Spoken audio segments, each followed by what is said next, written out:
Hello, Dinesh Verma जी बोल रहे हैं? हाँ बोल रहा हूँ। तुम कौन बोल रहे हो? असलम बेग, 15,000 का इनाम रखे हमारे ऊपर। असलम बेग वांटेड है क्या तू? जी साहब।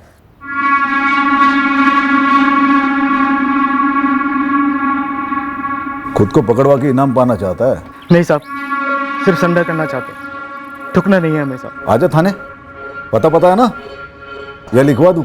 सर आप एनकाउंटर तो नहीं करेंगे ना? तू थाने तो आजा, फिर सिक्का उछालते हैं। साहब जिंदगी में आप कोई जुर्म नहीं करेंगे, जमानत भी नहीं चाहिए हमको, वहीं पड़े रहेंगे अंदर। साहब आपके थाने के सामने बूट पॉलिश कर लेंगे, चाहे तो आप अपना खबरी बना लीजिए। साहब आपका कुत्ता बन के रहेंगे। वाह, कुत्ता भौंक रहा है कि धूम सीधी करेगा। साहब हमारे भौंकने से आपको ही फायदा है, हमारे पास मर्डर की एक टिप भी है। बता क्या टिप है? साहब पहले आप वादा कीजिए कि आप एनकाउंटर नहीं करेंगे। थाने आजा। चलो बताओ, किसके मर्डर की टिप देने आए हो तुम? साहब अरे हम तुमसे कुछ उगलवा थोड़ी ना रहे हैं, तुम खुदों की टिप देने आए हो ना, तो अकला क्यों रहे हो? बोलो। साहब मर्डर 5 दिन पहले हुआ था।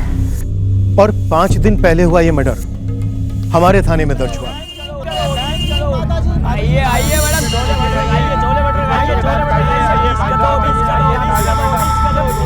छोले भटूरे, छोले भटूरे 20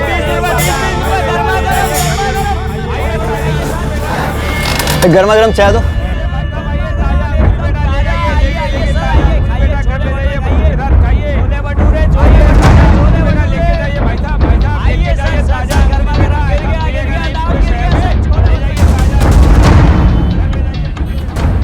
इतना याद रखना, गोली चलते ही बहुत टन मार के निकलना है।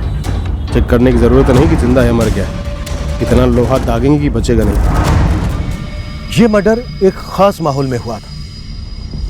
क्या ये माहौल इस कत्ल को अंजाम देने के लिए तैयार किया गया था या फिर इत्तेफाक से हुआ था? अचानक से उस शाम उस भरे बाजार में कुछ ऐसा हुआ जो आमतौर पर नहीं होता था।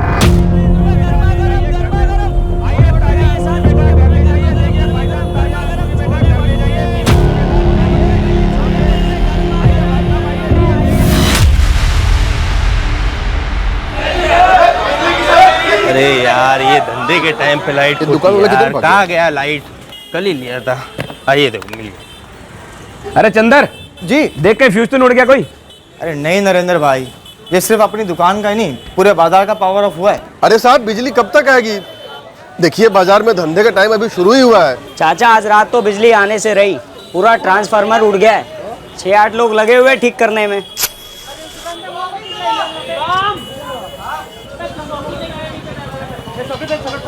बाहर जला हुआ ट्रांसफार्मर ठीक कर रहे हैं बंदे, और हमें तो लगता है कल तक भी ऐसा ही चलेगा।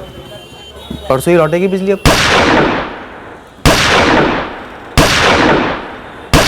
अरे क्या हुआ भाई? ये इस वक्त पटाखे कौन फोड़? पटाखों की नहीं है, गोलियों की आवाज है शायद। गोली गोली कहाँ चली भाई? अरे कौन चलाया गोली? गोली कहाँ चली? किधर चली गोली? अरे गोली कहाँ चली? किधर चली गोली? अरे गोली कौन चलाया भाई? अरे गोली कहाँ चली है? अरे कौन चलाया? अरे शर्मा जी किसी ने गोली मार दी। सही कर रहे हो अजय, क्राइम सीन सील करवा दो और फोरेंसिक को कल सुबह हैंड ओवर कर दो। त्रिपाठी शुक्ला तुरंत बाइक लेकर निकलो, मार्केट के बाहर जहां भी लाइट हो, सीसीटीवी लगे हो, तुरंत फुटेज निकलो। सर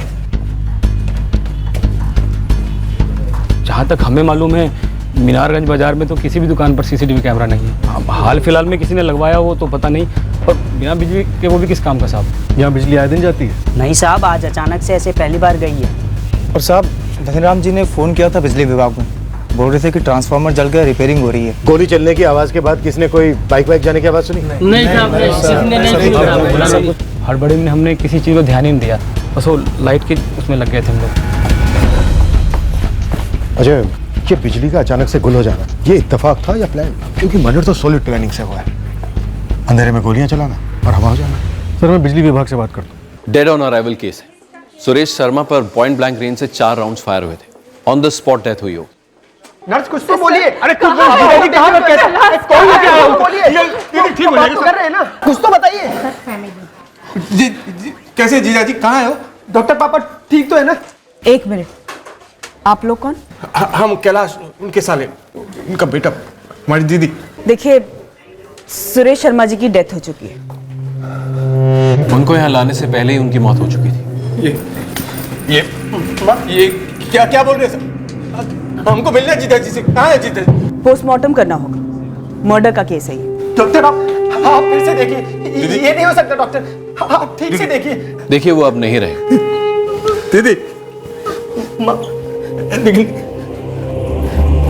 ये पहली, दूसरी, तीसरी और ये चौथी, 4 गोलियां।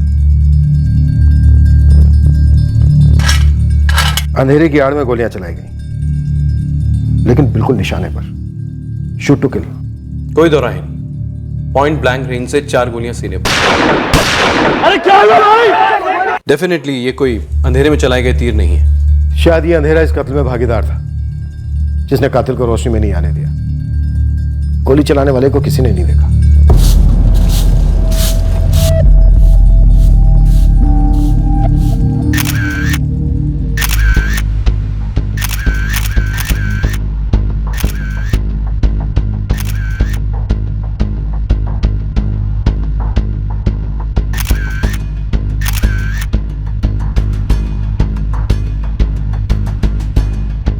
विक्टिम सुरेश शर्मा के जूते कलेक्ट करना मत भूलना, उन्हें इन फुटप्रिंट से मैच करना होगा।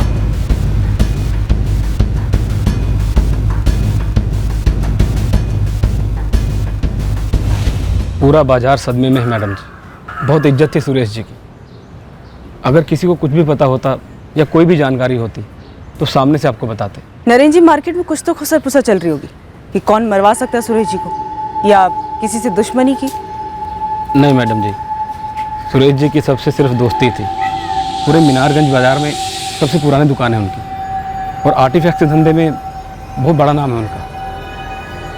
एक्सपोर्ट भी होता था और खुद का एक कारखाना भी है। इसके अलावा भी उनकी कोई दूसरी दुकान है? शहर के सबसे पौष इलाके राधेश्याम चौक में 2 नई दुकानें हैं, पर इस दुकान से बहुत लगाव था उनका।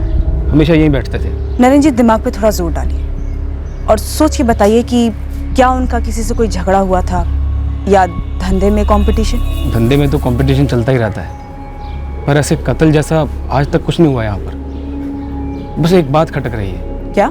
यही कि कल रात अचानक बिजली चली गई और उन पर किसी ने गोलियां चला दी। मतलब ऐसा कैसे हो सकता है, वो भी भरे बाजार में? अरे सर जी, हमें कैसे पता चलता वहाँ कोई गोलियां चलने वाली है? दुबे जी, मेरा सवाल ये है कि ये जो मीनारगंज मार्केट की बिजली गई, ये अचानक लिया गया फैसला था या फिर पहले से प्लान था? मीनारगंज मार्केट के ट्रांसफार्मर में ओवरलोडिंग का बड़ा प्रॉब्लम चल रहा था, और आप तो जानते हैं बाजार में काफी लोग बिजली की चोरी भी करते हैं। पिछले 3 हफ्तों से ट्रांसफार्मर में हैवी फ्लक्चुएशन दिखाई देने लगी, और पिछले 3 दिनों से जब हमारी टीम जांच कर रही थी तब जाकर पता चला कि ट्रांसफार्मर का एक हिस्सा तो जल चुका है। तो बाजार में पहले से किसी को नहीं मालूम था कि बिजली जाने वाली है? हमारी टीम को भी कहाँ पता था।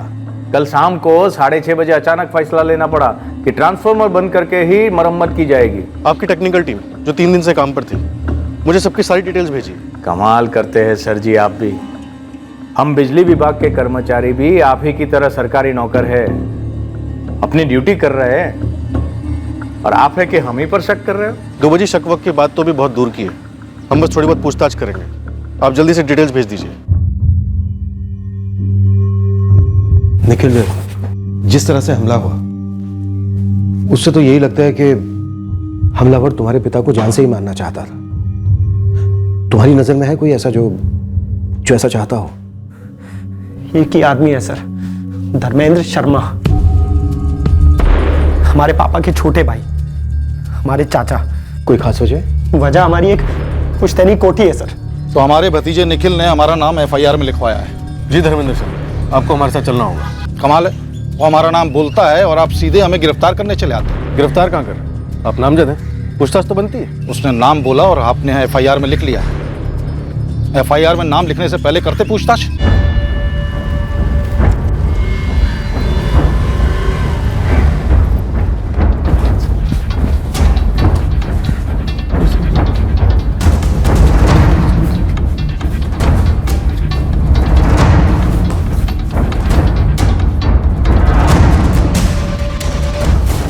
कि हमारे मामा जी जैसा कह रहे हैं वैसा कर दीजिए।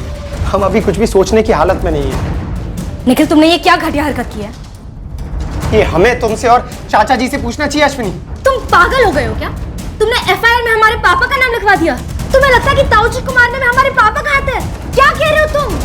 अरे हम भी तो शौक मना रहे हैं ना ताऊजी के मरने का। ये नाटक ना कहीं और करना अश्विनी। तुम और चाचा जी हो जिन्हें पापा से प्रॉब्लम थी, और तुम लोगों ने मिलकर उस पुरानी हवेली के चक्कर में हमारे पापा को मरवा दिया। हमें तो लग रहा है कि तुमने ये सब कराया है ताऊजी का बिजनेस हड़पने के लिए। बकवास बंद करो अश्विनी, हम अपने पापा को मरवाएंगे। हाँ क्यों नहीं? जयदी की दुकान में काम करता ना सोनू राठी। एक मिनट। 444091872।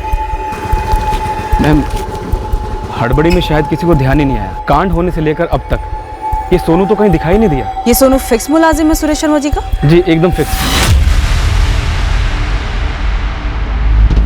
मैम, हमारी डिटेल स्कैनिंग हो चुकी है। 4 बुलेट्स के सेल्स भी बरामद हुए हैं। 33 कैलिबर की गोलियां इस्तेमाल हुई है जो पिस्टल में इस्तेमाल होती है, जो ज़्यादातर प्रोफेशनल सुपारी किलर्स इस्तेमाल करते हैं। डिटेल रिपोर्ट बहुत जल्दी भेज देंगे।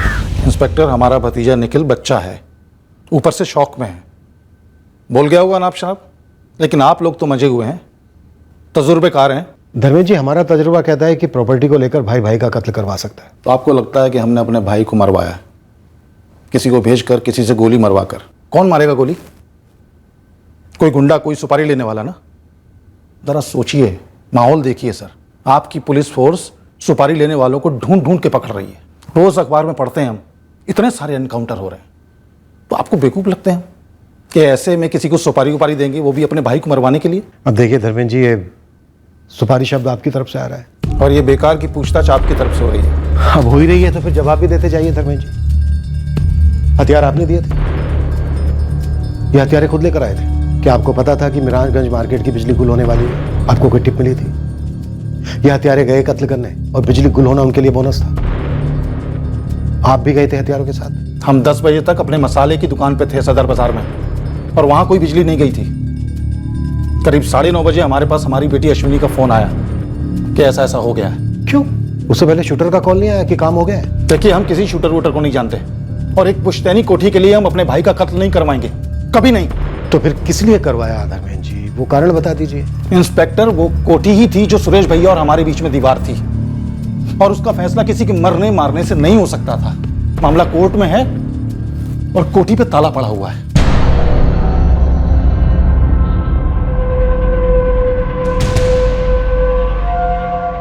आपने ऐसे कैसे अरेस्ट कर लिया हमारे पापा को? अभी के अभी रिहा कीजिए उन्हें। हमारे वकील आ रहे हैं, उनकी जमानत तो होकर ही रही। जमानत? रिहा? इतना फास्ट फॉरवर्ड में क्यों जा रही हो अश्विनी? हम उनसे सिर्फ पूछताछ कर रहे हैं, अरेस्ट नहीं किया उन्हें। आप जबरदस्ती उन्हें घर से उठाकर यहाँ ले आए हैं। पूछताछ घर पर भी हो सकती थी ना। आपने ये ठीक नहीं किया। आप पर मानहानि का केस ठोक देंगे हम। एक क्रिमिनल की तरह ट्रीट करे हमारे पापा को। हमें पापा के पास ले जाइए, हमें मिलना है अभी के अभी। 2 साल पहले हमारे बाबूजी का देहांत हो गया, और अपने आखिरी वक्त में वो थोड़ा सठिया से गए थे, तो मरते वक्त गलती से उनके मुंह से निकल गया कि वो कोठी सुरेश भैया को जाएगी। और सुरेश भैया भी कोई दूध के धुले नहीं थे, अच्छी खासी पट्टी पढ़ाई थी हमारे बाबूजी को उन्होंने। धर्मेंद्र, उस दिन तुम हमारी बगल में खड़े थे, तुमने अच्छी तरह सुना था बाबूजी ने क्या कहा था। हमने तुरंत अपनी आपत्ति जताई थी कि यह नाइंसाफी हमारे साथ क्यों हो रही है। यह याद नहीं आपको? और ताऊजी, दादाजी की तबीयत खराब थी, उनकी याददाश्त कमजोर हो चुकी थी, हम सब जानते हैं। उनको तो शायद ये भी याद नहीं होगा कि उनके 2 बेटे हैं। अश्विनी, तुम तो तब वहां थी भी नहीं, और ये बात हम सब लोग बहुत अच्छे से जानते हैं कि दादाजी एक अरसे से चाचा जी से नाराज थे। निखिल, तू रहने दे। गलती से दादाजी ने क्या क्या दिया तो कोठी तुम्हारे पापा की हो गई। अपने आखिरी वक्त पे कोई ऐसी गलती नहीं कर सकता। कैलाश, और तुम जो गलती कर रहे हो हमारे घरेलू मामले में नाक घुसेड़ने की, उसका क्या? तुम सिर्फ सुरेश भैया के साले हो, हमारे परिवार का हिस्सा नहीं। कई सालों से बाबूजी तुमसे नाराज थे, कई मसलों को लेकर, और तुमने कोई कम कोशिश नहीं की उनका मन बदलने की। और आपने भी कोई कम कोशिश नहीं की उनके मन में जहर घोलने की हमारे खिलाफ। बकवास मत करो धर्मेंद्र, जो बाबूजी ने कहा बस वही होगा। बाबूजी की भाई मर्जी थी बरसों से। अगर बरसों से यही मर्जी थी तो अब तक वसीयत बन चुकी होती। और अदालत में जबानी बोली गई बातों के कोई मायने नहीं होते। अदालत? धर्मेंद्र, अदालत? तुम केस करोगे हमारे खिलाफ? सुरेश भैया, आप हमारे साथ नाइंसाफी करेंगे तो इंसाफ लेने कहां जाएंगे हम, बताइए? ताऊजी, हम कोठी आधी आधी बांट लेते हैं, सबका भला इसी में है, वरना हमें अदालत जाना पड़ेगा। सुरेश भैया के पास कोई सबूत नहीं था कि कोठी बाबूजी ने सिर्फ उनके नाम पे की थी, कोई वसीयत नहीं थी। 2 साल से कोर्ट में केस चल रहा है।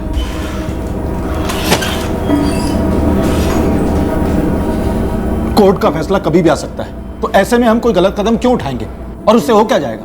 पूरी की पूरी कोठी हमारे नाम पे हो जाएगी। ऐसा निखिल और ताऊजी चाहते थे, हम लोग नहीं। और अब ताऊजी नहीं रहे तो क्या इसका मतलब पूरी कोठी हमारी हो गई? नहीं, वो पुश्तैनी है, उस पर निखिल का भी आधा हिस्सा बनता है।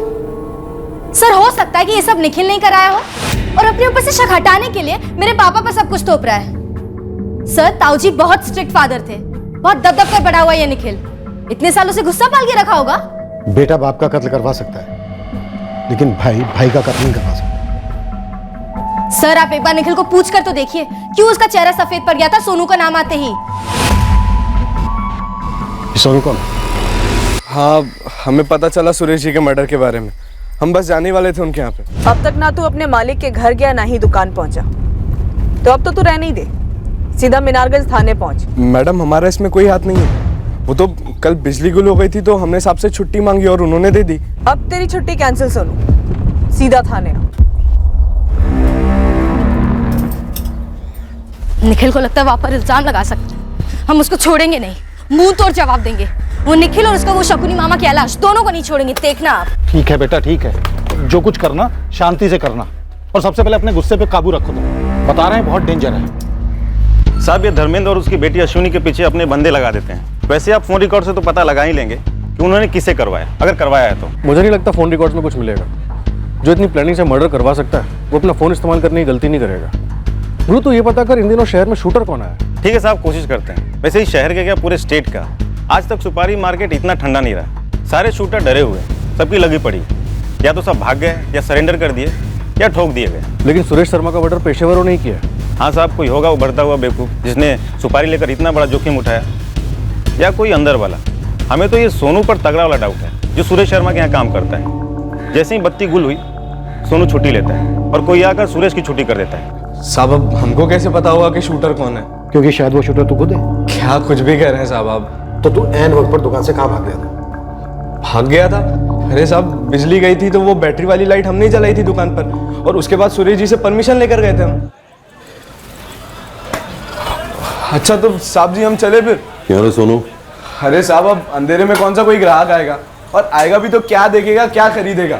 और लाइट तो आने से रही वैसे भी। बिजली विभाग वाले तेरे ससुराल वाले, जो तू आंखें मूंद के कह रहा है कि बिजली आने से रही। आंखें मुंदी नहीं है साहब जी, खुली हैं, इसलिए कह रहा हूँ। पिछले 3 दिनों से ना ट्रांसफार्मर की चेकिंग चल रही है, और पकड़ में आया है कि एक ट्रांसफार्मर का हिस्सा जल गया है और ऑफ कर दिया है, यानी कि काम शुरू होने वाला है। अच्छा ठीक है, तू जा, सर मत खा, और कल टाइम पे आ जाना। हाँ, टाइम पे आ जाएंगे। थैंक यू साहब। इस बातचीत का कोई गवाह है?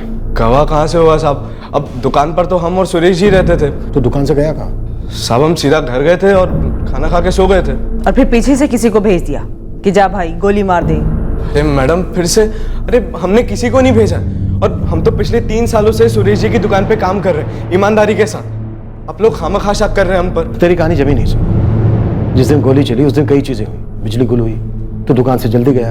और तुझे पता था बिजली नहीं आने वाली है, और किसे पता था? बोल जल्दी। गलत, ये गलत है मैम, ये सही नहीं है, ऐसा कुछ नहीं हुआ था। तेरे मालिक की याद में आज पूरा बाजार बंद है। हमारे सर पर भी टेंशन का बेताल बैठा है। बोल दे, कौन था शूटर या थे? क्यों मारा गया सुरेश? और गुमराह करने की कोशिश मत करना, वरना यहीं कहीं जिंदा गाड़ दूंगी। हमने नहीं मारा है उनको, लेकिन हमें पता है कि किसने मरवाया होगा, और ये बात आपको मार्केट में कोई नहीं बताएगा, क्योंकि सबकी लगी पड़ी है कि अगला नंबर उन्हीं का आएगा। और तू ये अब बोल रहा है? हाँ? किसने मरवाया सुरेश शर्मा? सब पांडे जी ने, आदर्श पांडे जी ने। साहब, हम आपको स्टाम्प पेपर पर लिख कर दे सकते हैं कि पांडे जी ने ही करवाया होगा ये सब। कौन आदर्श पांडे? राम राम राम राम राम राम राम राम राम राम राम राम।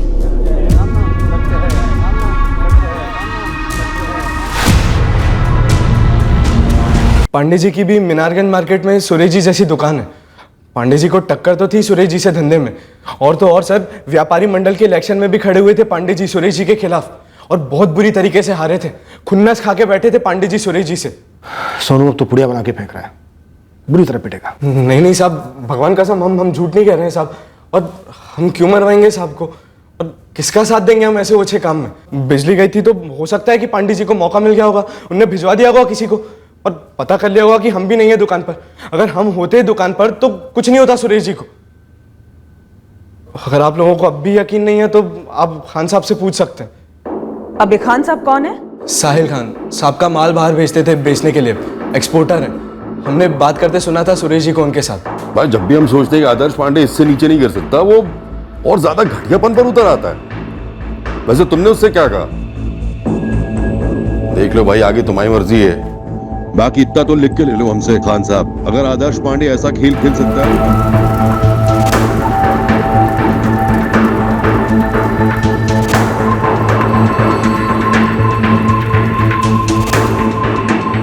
आदर्श पांडे को उठाओ, लेकिन इस सोनू पर भी 24 घंटे नजर रखो, ये कहीं भाग ना पाए।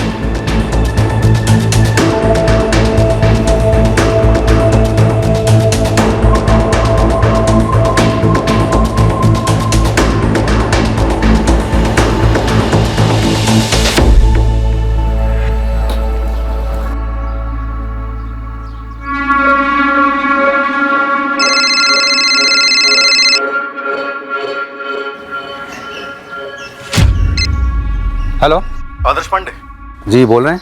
सब इंस्पेक्टर अजय उपाध्याय बोल रहा हूँ, मीनारगंज थाना। हुकुम सर। पुलिस थाने आ सकते हो अभी? ये सुरेश भाई के मामले को लेकर? जी, सुरेश शर्मा के मर्डर को लेकर। हाँ हाँ बिल्कुल आ सकते हैं।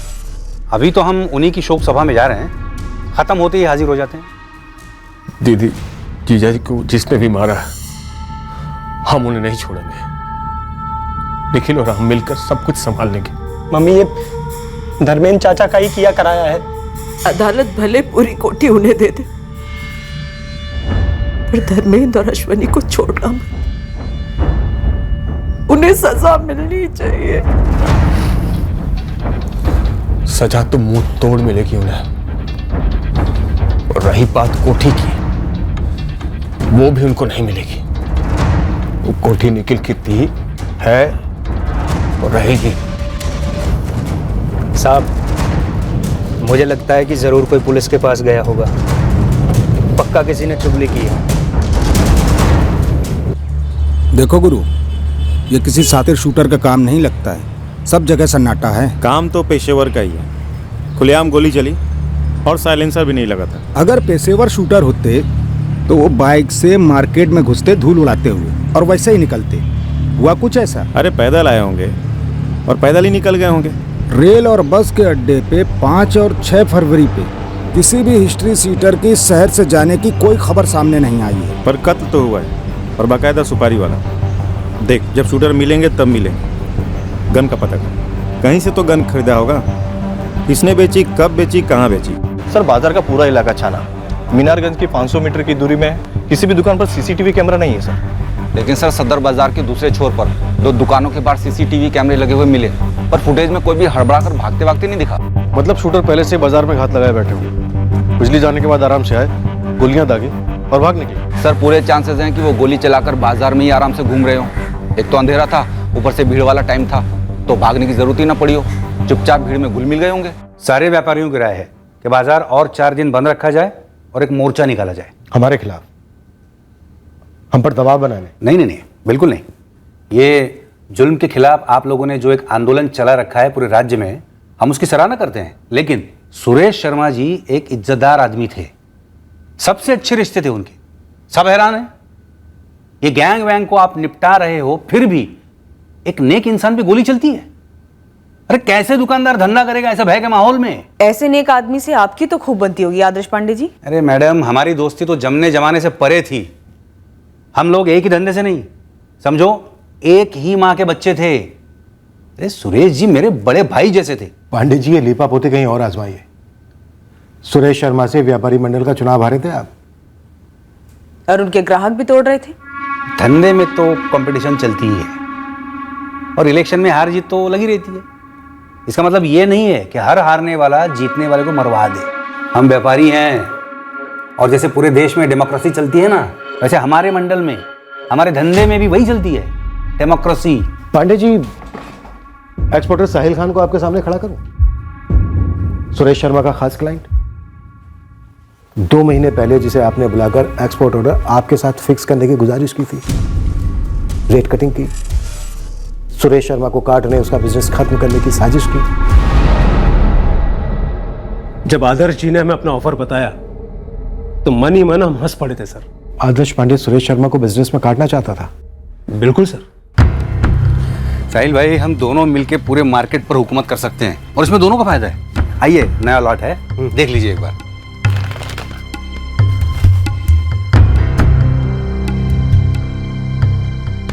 दस टका कम। हाँ, सुरेश भाई से 10% कम। बस अपने सारे ऑर्डर हमें दे दीजिए और 10% और मुनाफा कमाइए। और ये 10% डिस्काउंट कब तक रहेगा? जब तक के सूरज चांद रहेगा। जाहिर है हमने उनसे हाथ नहीं मिलाया, क्योंकि सुरेश जी के साथ में हमारे अब्बा ने सिर्फ हाथ नहीं मिलाया था बल्कि गले भी मिले थे। और आपने सुरेश शर्मा को आदर्श पांडे के इस ऑफर के बारे में बताया? हमने फौरन उन्हें बता दिया। हम नहीं चाहते थे कि सुरेश जी को इस बात का पता बाहर से चले, और ऐसे भी धंधे की नजर से देखे तो हमें सुरेश जी की गरज ज्यादा थी, क्योंकि वो इस धंधे में मजबूत खिलाड़ी थे। धंधे में हरा नहीं पाया तो जान से मरवा डाला उन्हें। अच्छा ठीक है, ठीक है, हम मानते हैं नहीं बनती थी, हमारी दुश्मनी थी, लेकिन इतना समझ लीजिए आप, ये सुरेश शर्मा भी कोई दूध का धुला नहीं था। हमारे जैसे कई लोगों के साथ रंजिशें रही होंगी उसकी। टेढ़ी उंगली से घी बखूबी निकाल लेता था, चालाक। अरे वाह आदर्श पांडे जी, थोड़ी ही देर में राम से रावण हो गए सुरेश शर्मा जी। अभी थोड़ी देर पहले तो पता नहीं क्या क्या कह रहे थे, बड़े भाई जैसे थे, हमारी दोस्ती जमने जमाने से परे थी। देखिए, अब कोई चल बसे तो 2 अच्छे शब्द बोलने पड़ते हैं, रिवाज है। लेकिन सच्चाई यही है कि इस मार्केट में ना अच्छाई का कोई स्कोप है ना सच्चाई का। बंदूक की नोक मार्केट तय करती है, और आप लोग तो जान के भी अनजान बन जाते हैं।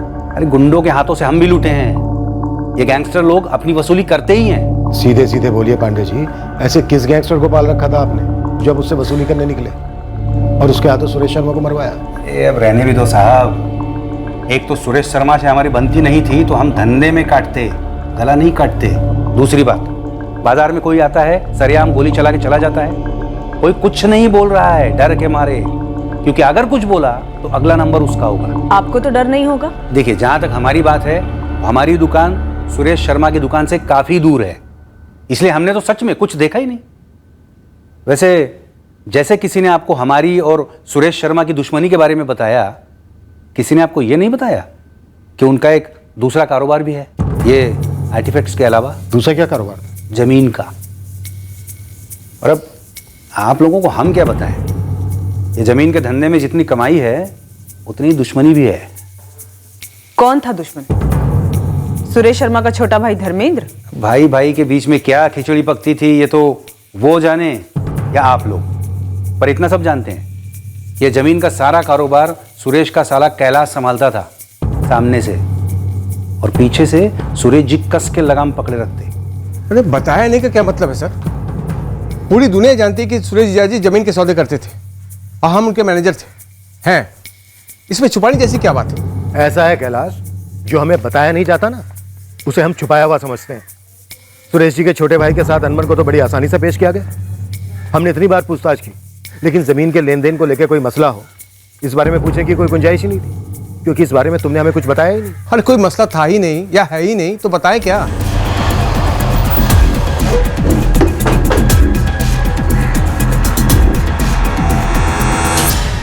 सर वैसे तो सारा काम कैलाश जी ही संभालते हैं, सुरेश जी तो बस दोपहर में आते, ठीक 2:30 बजे, और 5 बजे तक निकल जाते। हमें पता चला है कि कैलाश और उसके जीजा सुरेश के बीच कुछ अनबन थी। सर देखिए, हमको यहाँ पे सिर्फ 4 महीना ही हुआ है सर, हमको इस अनबन के बारे में भला क्या पता होगा सर। मतलब अनबन थी, पर क्या थी क्यों थी ये तुम्हें नहीं पता? सर हमको कुछ नहीं पता है सर, आप उस मंगल से बात कीजिए ना, वो मंगल अग्रवाल। कौन है मंगल अग्रवाल? हम उसी की जगह पर आए हैं। 4 साल से मंगल ही कैलाश जी और सुरेश जी के साथ यहाँ काम कर रहा था। कहाँ मिलेगा मंगल? उसका नंबर है? निखिल, तुमने बताया नहीं कि तुम्हारे पापा और तुम्हारे मामा के बीच में मनमुटाव था? मैडम, जब कुछ पता ही नहीं था तो क्या बताता, और मामा जी तो घर के हैं, हर मुश्किल में साथ खड़े रहे हैं। वो मर्डर करवा सकते तुम्हारे पापा का? मैडम, आपको क्या पता चला है, पहले आप वो बताइए हमें। किसी को भी बख्शिएगा मत, चाहे वो कोई भी हो, चाहे हम लोगों का कोई भी या किसी और का कोई भी। बस हमारे पापा के हत्यारे को ढूंढ निकालिए। तुम्हारे पापा काफी स्ट्रिक्ट किस्म के थे? हाँ थे। तो सिर्फ तुम्हारे साथ थे या सबके साथ थे? सुना है तुम्हारे मामा को खुद से कोई फैसला नहीं लेने देते थे जमीन के बिजनेस में। देखो, हम तुम्हारे मामा से पूछताछ कर रहे हैं। जिस किसी ने भी ये साजिश की है, हम उस तक जरूर पहुंचेंगे।